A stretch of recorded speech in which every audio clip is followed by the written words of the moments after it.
जोहार, आप देख रहे हैं फास्ट ट्रैक न्यूज झारखंड, जो आपको रखे अपडेट। झारखंड हाई कोर्ट ने जमशेदपुर में 24 अवैध निर्माणों को 1 महीने के भीतर तोड़ने का आदेश दिया है। चीफ जस्टिस एमएस सोनक और जस्टिस एसएन प्रसाद की खंडपीठ ने जेएनएससी को यह निर्देश दिया। यह फैसला राकेश झा की जनहित याचिका पर आया है। साकची, बिष्टुपुर, सोनारी और कदमा जैसे क्षेत्रों में कार्रवाई होगी। कोर्ट ने 25 फरवरी 2026 तक अनुपालन रिपोर्ट मांगी है, जिससे अनियोजित शहरीकरण पर रोक लगेगी।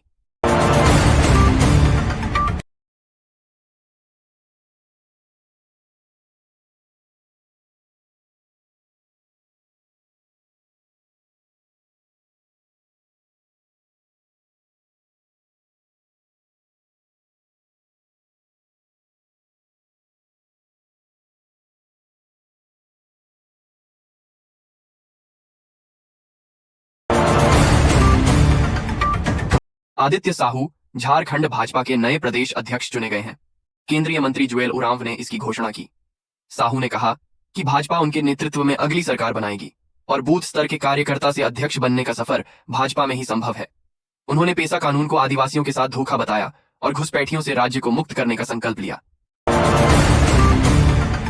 धुरवा में अंश और अंशिका की सकुशल बरामदगी से हर ओर खुशी का माहौल है। बच्चों के लापता होने के बाद जिस दुकानदार रितेश पर शक था, उसने भी राहत की सांस ली है। रितेश को पूछताछ के दौरान मारपीट का सामना करना पड़ा था। अब सच्चाई सामने आने और बच्चों के सुरक्षित लौटने से रितेश समेत पूरे इलाके में तनाव खत्म हो गया है और लोग जश्न मना रहे हैं। झारखंड के वित्त मंत्री राधा कृष्ण किशोर ने हुसैनाबाद के दंगवार सूर्य मंदिर मेले को राजकीय दर्जा देने की घोषणा की। उन्होंने कहा कि सरकार राज्य को समृद्ध बनाने के लिए किसानों, युवाओं और मीडिया कर्मियों के लिए काम कर रही है। मंत्री ने दंगवार में बैंक शाखा खोलने और सोन नदी पर तटबंध बनाने का भी ऐलान किया। उन्होंने जपला सीमेंट फैक्ट्री को पुनर्जीवित करने की बात कही और केंद्र सरकार की नीतियों की आलोचना की। चंदवा के एसआर प्लांट के पूर्व कर्मचारियों को सांसद कालीचरण सिंह के आश्वासन से उम्मीद मिली है।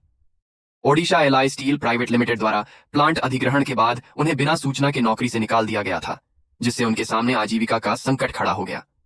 सांसद ने उनकी समस्याओं के समाधान का भरोसा दिया है, जिससे कर्मियों के अच्छे दिन लौटने की आस जगी है। झारखंड उच्च न्यायालय ने कल्याण विभाग के आवासीय विद्यालयों में कार्यरत घंटी आधारित शिक्षकों के पक्ष में महत्वपूर्ण फैसला सुनाया है। न्यायालय ने विभाग को 12 सप्ताह के भीतर समान काम के लिए समान वेतन देने का निर्णय लेने का आदेश दिया। यह फैसला सिलास मुर्मू की याचिका पर आया, जिसमें दिवाकालीन पहाड़िया विद्यालयों के शिक्षकों की तुलना में कम मानदेय का मुद्दा उठाया गया था। इस निर्णय से शिक्षकों में खुशी की लहर है। झारखंड हाई कोर्ट ने फैसला सुनाया कि शादी से पहले उम्र और आपराधिक पृष्ठभूमि छिपाना मानसिक क्रूरता है। कोर्ट ने फैमिली कोर्ट के तलाक के आदेश को बरकरार रखते हुए पत्नी की अपील खारिज कर दी। गुमला के इस मामले में पत्नी ने अपनी वास्तविक उम्र और हत्या के मामले में आजीवन कारावास की सजा की जानकारी छिपाई थी, जिससे पति को मानसिक उत्पीड़न हुआ और वैवाहिक संबंध असंभव हो गया। चाईबासा सदर अस्पताल में नाबालिगों को एचआईवी संक्रमित खून चढ़ाने के मामले में प्राथमिकी दर्ज न होने पर पीड़ित परिवारों ने झारखंड हाईकोर्ट में याचिका दायर की है। इसे गंभीर चिकित्सकीय लापरवाही और जीवन के अधिकार का उल्लंघन बताया गया है। याचिका में पुलिस पर लापरवाही का आरोप लगाते हुए राज्य की सार्वजनिक स्वास्थ्य प्रणाली की विफलताओं को उजागर किया गया है। परिवारों ने निष्पक्ष जांच के लिए हाई कोर्ट की निगरानी में एसआईटी गठित करने की मांग की है। रांची के धुरवा से लापता अंश और अंशिका के सकुशल मिलने पर राज्यसभा सदस्य डॉ महुआ मांझी और जामुमो प्रतिनिधियों ने डीजीपी से मुलाकात की।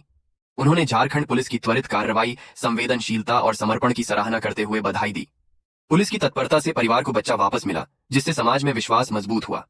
प्रतिनिधिमंडल ने भविष्य में भी ऐसी प्रतिबद्धता की उम्मीद जताई।